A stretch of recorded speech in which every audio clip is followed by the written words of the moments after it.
Hey, I'm Matt from Monty's Guitars. I've been a guitar tech for about 20 years. I'm absolutely passionate about getting guitars to sound as good as they can, to play as good as they can, and I want to give you the information to do that. So here we have the new Jimmy Page Telecaster. It's really nicely put together guitar, the neck feels super nice, but it's really let down by the fact that the strings are a mile high off the fingerboard and it's a dog to play. Also, it's got no jack socket in it. Well, the socket's in it, the cup thing. So what we're going to do is balance this all out and set it up so the strings can vibrate as they should do. We have all the room to move and we can get the best tone out of this piece. Okay, first things first, I'm going to take the old strings off, condition the fingerboards, smooth the fret ends out so they feel really nice and don't catch on your fingers, and then we can restring it and set it up. So let's get on with that.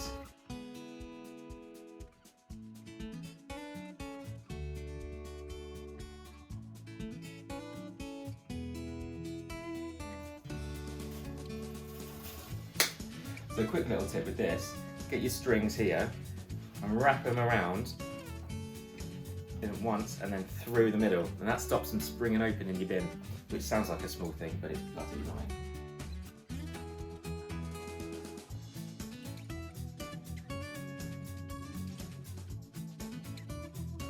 So now the strings are all off, I'm going to clean the board down, get the frets sorted out, because they're a little bit grubby and the edges are like night. So first, I need my file. This is a fret end file, nothing particularly special about it, it's just got one polished edge. So we can round these frets over. So I'm not taking a huge amount of material off, just so you can still feel the fret, but it's not sharp.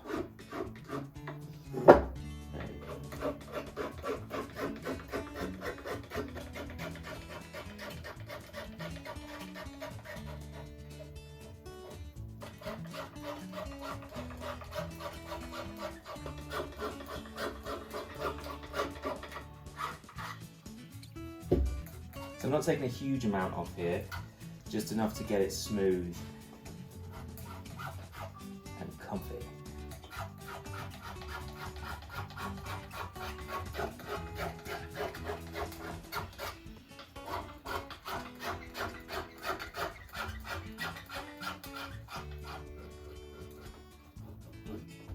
Done. So next step, I'm just going to get some teacup, you can use any other polishing compound, and just buff the frets up so they're really nice and shiny, and that will mean that the strings will glide across them. You've got plain butter, solid.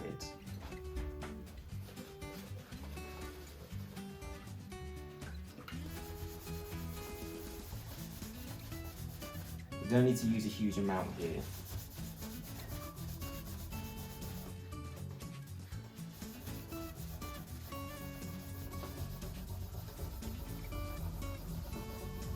You can see the amount of grime that came off that. That's going to leave a kind of a residue on there. So we want to clean the board off with some naphtha or lighter fluid. So this you need some really specific instruments for this. An old manky toothbrush. Right, so I'm going to go semi Jimmy Hendrix, not paid for this one. Put some on, and now get the toothbrush and angle it into the fret. That'll get any grime that's up against the fret off. Lighter fluid is great for this. Literally gets everything off.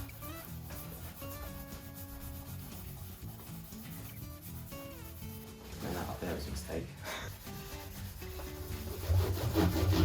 So now we've lighter fluid it so it's all clean, but you can see it's really dry. So what I'm going to do now is just put some instrument food on it, which will nourish it, make the grain pop. And then we're good to string it up, set it up. Sweet. This is our instrument food we make here in this very workshop. And it's super nice, all natural and super good for your guitars. So just got a little bit on here.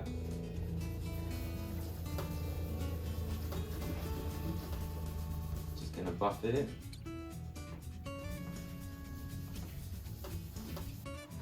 Cool. So now it's all been fed and everything, we're just going to leave it for 5 minutes to really soak in, then come buff it off and get on with the setup. So now time has passed, let's get this off and then restring it.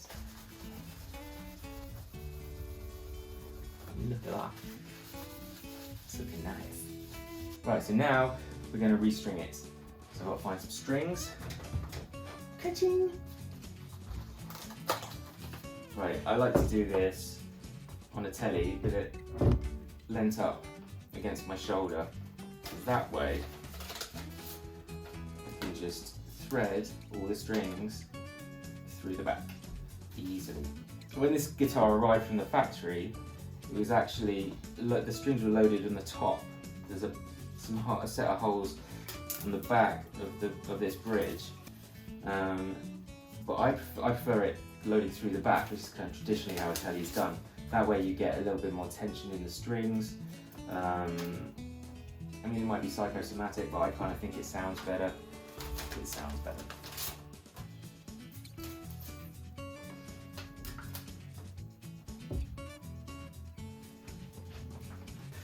So now one important thing to do is to make sure that your strings are pulled right through and they're not kind of caught up in the ferrule on the back. Because what can happen is when you tune it up, it will kind of suddenly pop into the ferrule and there'll be a massive kink where the string was over the saddle, and it's unusable. So I'm just going to cut these to length. It's got the vintage style tuners, old is best-ish. So what we're going to do here is we're going to cut the low strings about 2.5 machine head gaps away from where they need to be. The G I'm going to cut about 6 machine heads away, and similarly with the B and the E. So I've got this kind of turbo winder that makes me feel like a Formula 1 mechanic. It just helps when you're putting loads of winds, speed up the process. Now that's all done, I'm just going to tune it up and then we can actually start looking at the setup. These clip-on tuners are really, really good. Super accurate as well. So everything is up to pitch, so now we can start looking at some measurements. The setup consists of 3.5 things. So you've got getting the truss rod right, then the nut right, and then the saddle height right. And you have to do it in that order, because otherwise you're gonna, if you do this one, like the saddles, and then the truss rods, it's all gonna be out, everything's gonna be out of whack. So we need to do it in a really particular way. And then you do the intonation at the very, very, very end. So first things first, let's have a look at the truss rod. So to do this, you fret the first fret, I'm doing this on the low E string, with your first or second finger, and then the 13th fret with your thumb. And then what you want to do is tap over the 5th, 6th fret and see what kind of gap there is from the bottom of the string to the top of the fret. Now here we've got quite a lot. What you want ideally is about the thickness of a 10 gauge string, maybe a smidge more depending on how people play. So on this one, we've got about 4 times that, a little bit more on the treble side. That is quite normal. Sometimes the necks can move very slightly like this, or what happens is, because lots of people play in A minor and do lots of bends and stuff, you can get what's called false relief, where there's more wear there. So just be aware of that. You want to get it so it's kind of a general balance. So where is the... It's got a vintage truss rod. So this has a vintage truss rod, which means I need to take the neck off. Or I may be lucky, and on Telecasters sometimes there is a little gap underneath the pid guard. Please. So let's have a look. Okay. Yay! So what we can do now is, if you can see in there, access the truss rod without having to take the neck off, which is a godsend. There's my little truss rudder adjuster. So I've got one of these, which is just an Allen key, which I've ground down. You can get proper ones, but I like dicking about with tools. Oh, this guy's got a stiffy.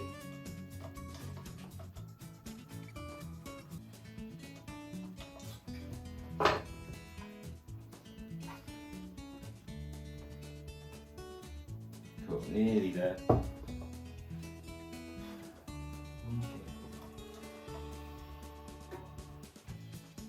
Okay, so the truss rod is actually proving to be rather stiff. It's not squeaking or anything, so I know that it's not damaged or going to break. But to be safe, I'm going to take the neck off. Not that I want to, but it's best practice.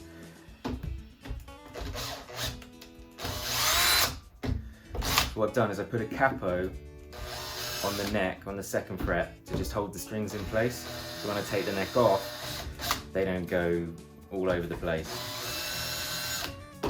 Trust me, you don't want to try and untangle strings like that.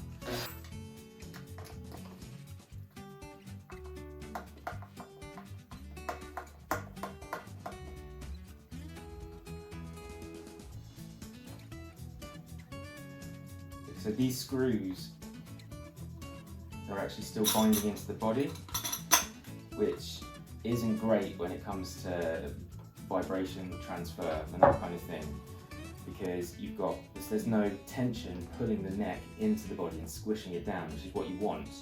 So what I'm going to do is I'm going to quickly just run a drill bit through these holes, just so not massively big or anything, just big enough so the screw can slide in. So then you've got the tension from the plate and the neck squeezing together to squeeze into the body, and then you'll get best kind of tonal transference. So it's a good thing we had to take the neck off. So I'm just going to measure the screw to see what drill bit I need. So this. So it's like 4.13 mil. So if I run a 4.5 through it, that should do it. Box of drills, it says drills. So the body's nice and flat.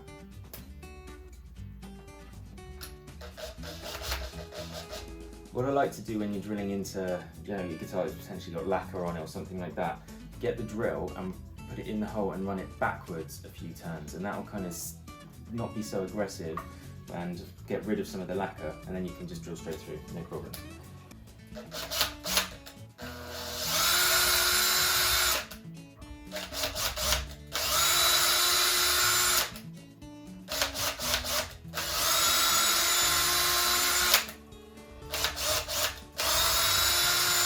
Just about to put the screws back into the neck. One quick tip is if you put a little bit of wax, so this is our instrument food, on the screw, what that does is that kind of lubricates it, which means that it's not going to be opening up other threads and that kind of thing. Keep it nice and easy to go in and out later. Because you don't want to strip the thread in the neck. And this is where this other tip comes in. What I'm doing is I'm just pushing the screws in so the back plate's held on. And now I'm going to turn the screw backwards until I feel it drop into the old thread, or the existing thread. So there you go, that's done.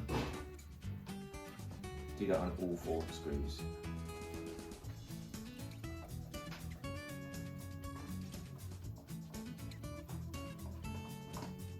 That's back on. Let's tune her up and hope that it's better. Give my little clip on, buddy.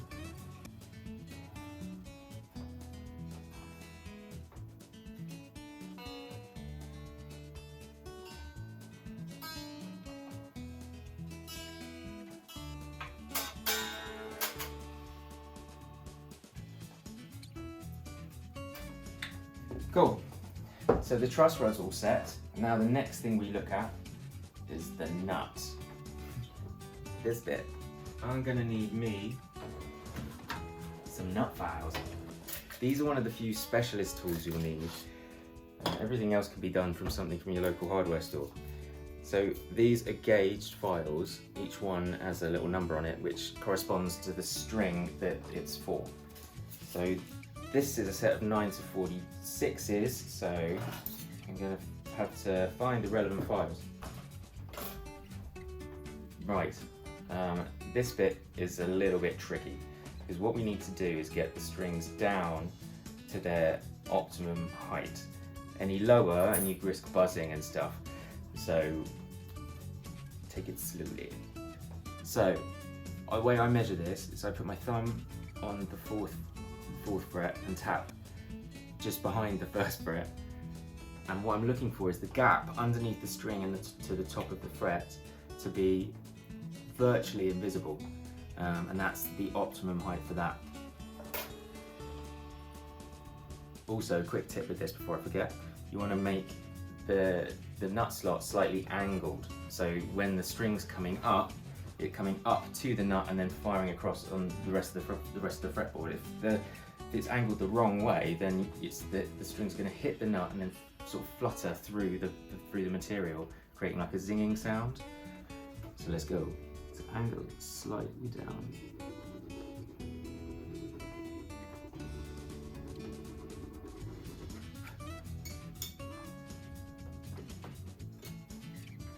And measure often.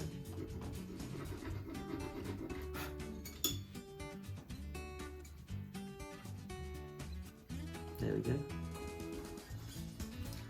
On a new guitar like this one, they will always leave the nut quite high. I want the B string to be slightly higher than the E.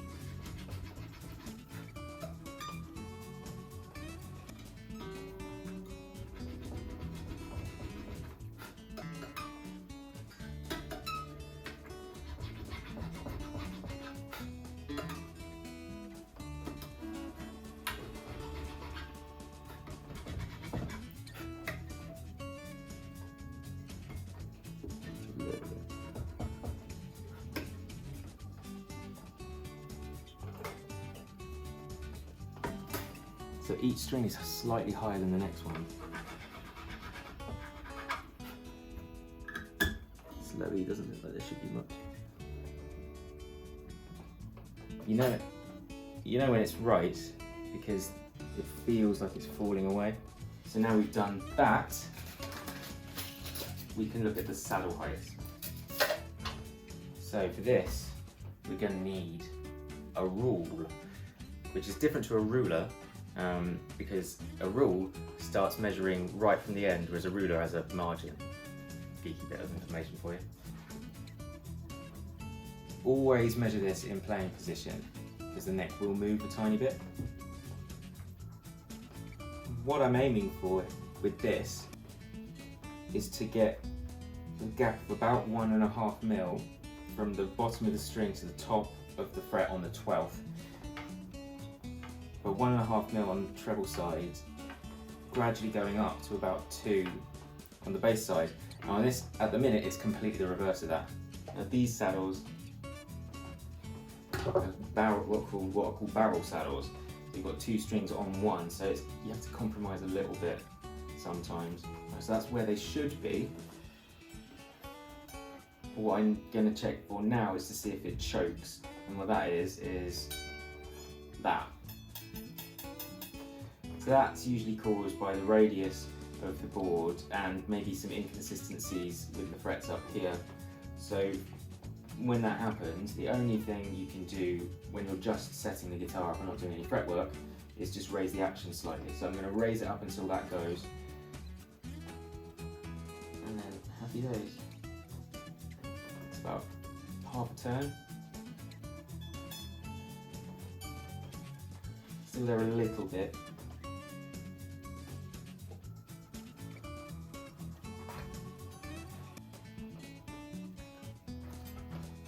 Cool, that is all good. Alright, so we're just above 1.5, so say 1, oh no, 1.6, 1.7.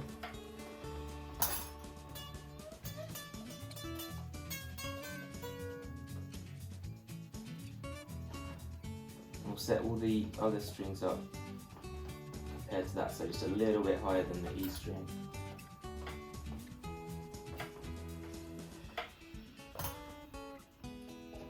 Because I'm raising the B string, it's also raising the E slightly, so it's a constant kind of balance. That's done. Jesus.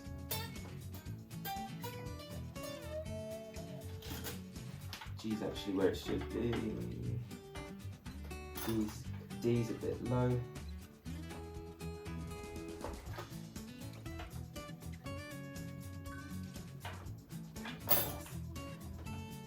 A's a bit low.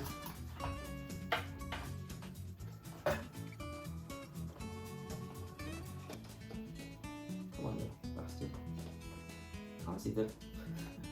Can't see the slots.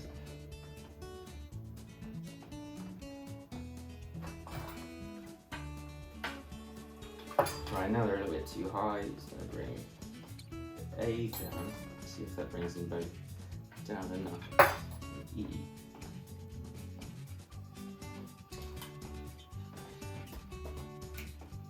Because these saddles are threaded, one thing that can happen is that the strings can get caught in a different groove. So I'm just moving those about. That should be.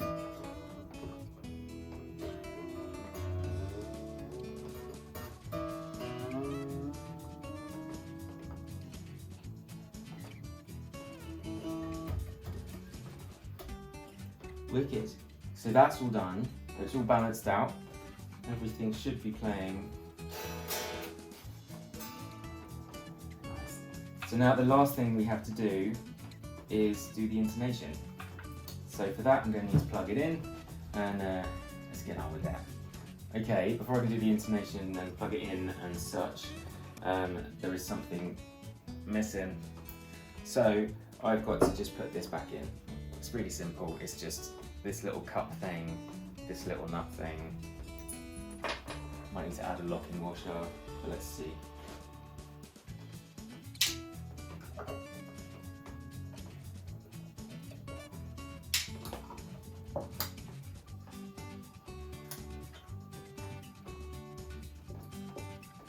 So this is actually quite a common problem.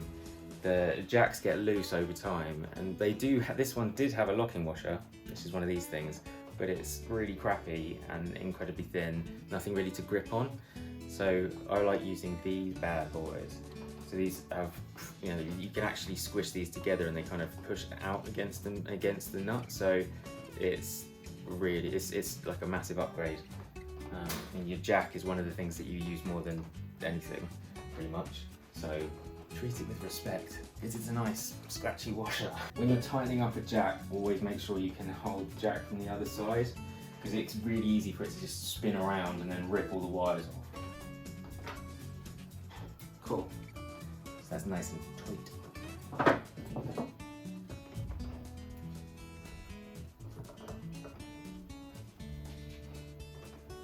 So now I'm going to screw it all back together again, and again, use the wax method.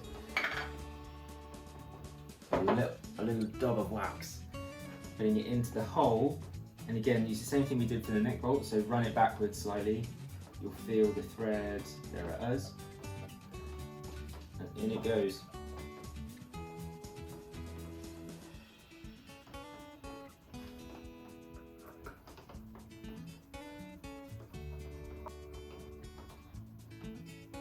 So now we can plug it in and do the intonation.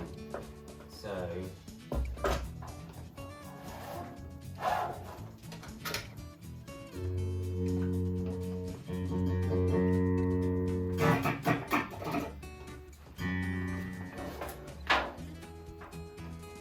right, so when you're setting the intonation, it's always best to use a plug-in tuner as opposed to one of the clip-on ones. They're good for just general everyday, but when you're getting to this kind of nitty-gritty, you want something where the signal's passing through. Now the way to do it, select your bridge pickup, just because it's easier to get harmonics on. Play the harmonic on the 12th and then fret the note on the 12th, like this.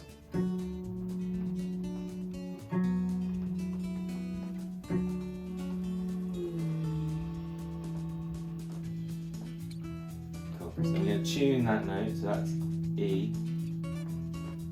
And then I'm going to play it and see whether the note stays the same or goes sharp or flat. So that's going very, very slightly sharp. But with these, again, it's the problem with the barrel saddles. Because they're both in line, it's going to be a bit of a balancing act between the E and the A. So let's check that one.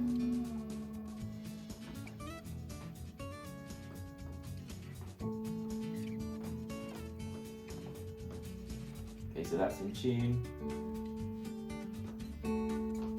and that's very, very slightly flat. So the E is very slightly moving this way on the stroke tuner, and the A is moving slightly that way. But I might leave it where it is. Ideally, you want everything to be spot on, but when you're stuck with these type of saddles, it is a wee bit of a compromise. They do angled ones and stuff like that. So I'm now going to move on to the D string.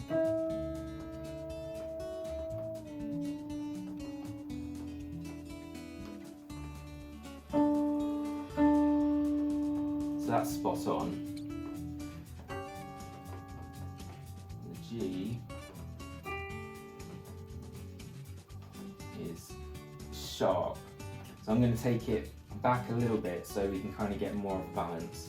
If the way to remember which way to move the fret, the saddle, is a simple one. So it's, if the fretted note is flat, move it forward, F, F, F. So this was sharp, we need to move it back a little bit.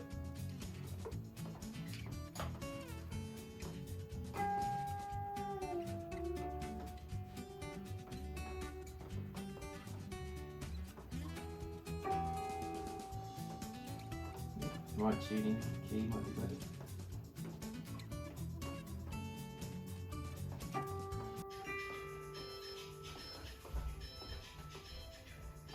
That's the workshop phone.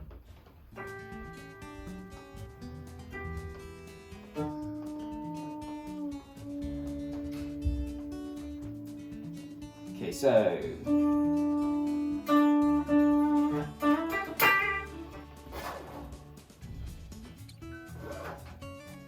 D string has gone over there a little bit. Again, this is the problem with those ridges. There you go.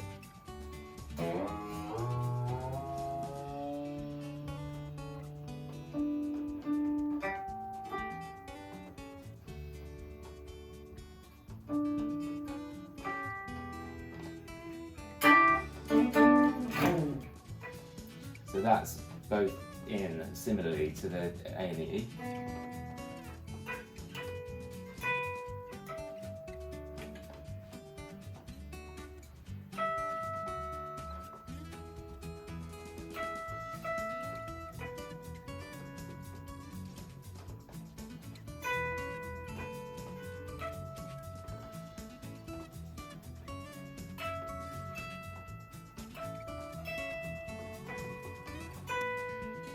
So they're both a little bit sharp, so I'm going to move the saddle back a little bit.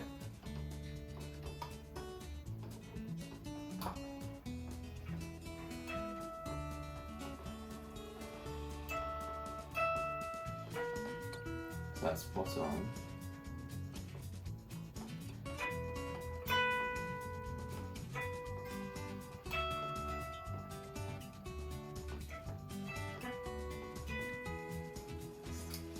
Back a little bit more.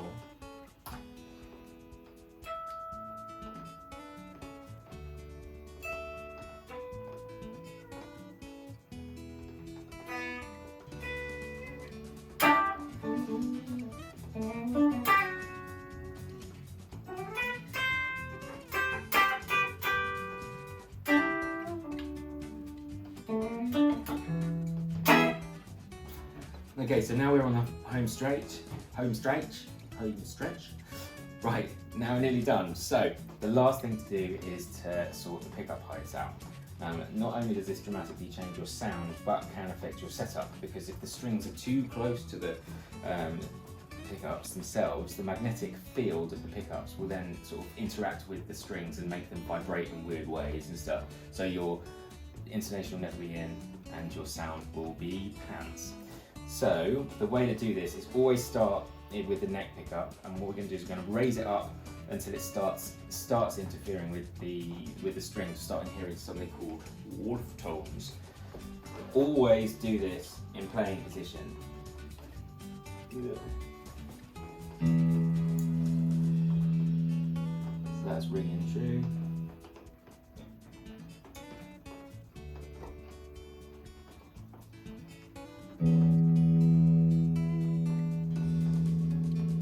Now you can hear it pulsing.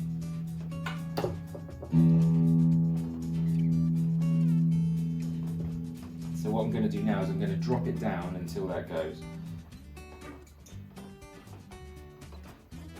You only really need to check it with the bass strings because they're the biggest strings, so it's going to be affected before anything else.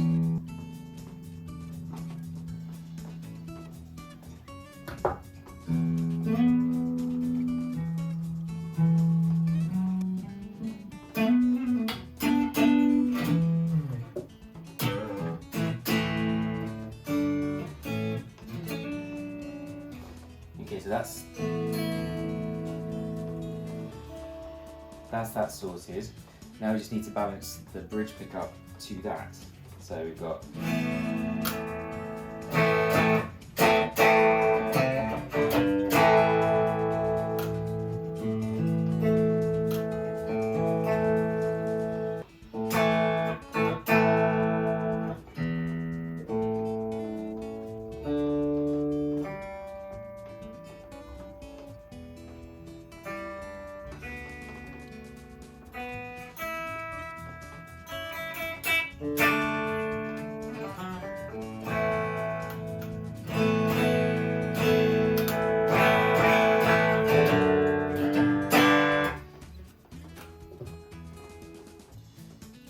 because the strings don't vibrate as much over the bridge pickup, it does need to be a lot closer than the neck pickup, typically.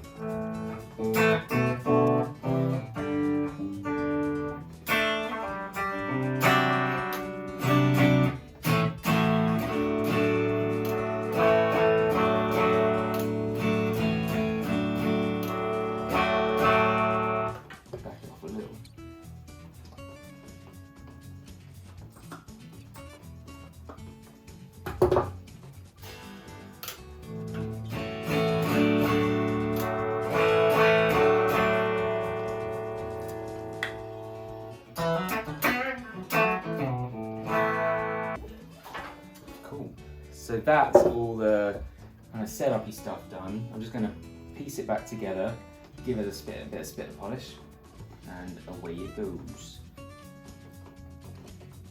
Remember to do the same thing with the screws, so put a little bit of wax on them, put them into the screw hole, and then go back until you find the thread.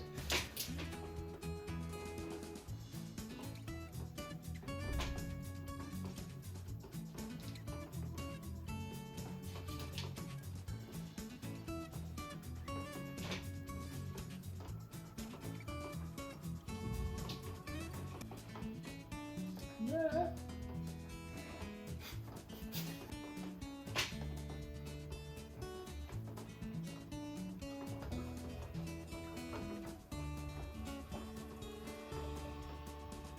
Put that on.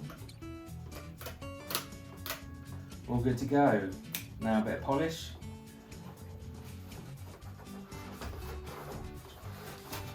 I feel like a borrower trying to get it. I don't know. This is the stuff I like to use. This is Muck Off Miracle Shine. It's actually a motorbike polish, but buffs stuff up nice, and it's pink, and it smells nice. Don't need a huge amount, kind of like that. Buff it in. Works on metalwork. Works on 99% of finishes. You have to be careful with some old Gretches and Gibsons.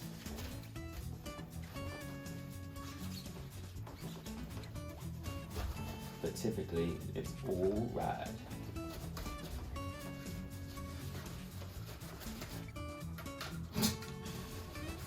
I'll show you a little trick to stop that happening. So these switch tips come off all the time, and right pain in the arse. So you get some, these are fret cutters, but you can use just regular cutters or pliers. Put it on the switch and just give it a little squeeze, and that'll put 2 little indentations into the switch and make the little teeth come out. There you go.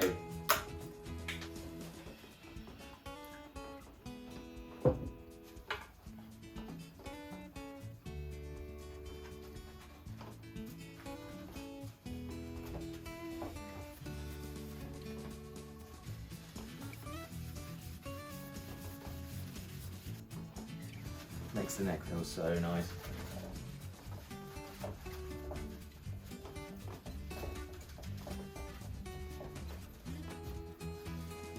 Okay, so we have set the whole guitar up. We've looked at the truss rod, the nut, saddles, the intonation, the pickup height. It's all balanced and as it should be. And this is the one thing that is really worth doing when you get a new guitar, especially a cheaper one. It's one of the places that they save money on, not spending that time getting it really perfect for you. Also, the way a guitar is set up for one person might not be perfect for another, so there is always that. It really makes a cheap guitar, or any guitar to be fair, way better. So that is that. I hope this has been informative. Thank you so much for watching, and yeah, see you next time. I am Matt from Monty's Guitars. Laters.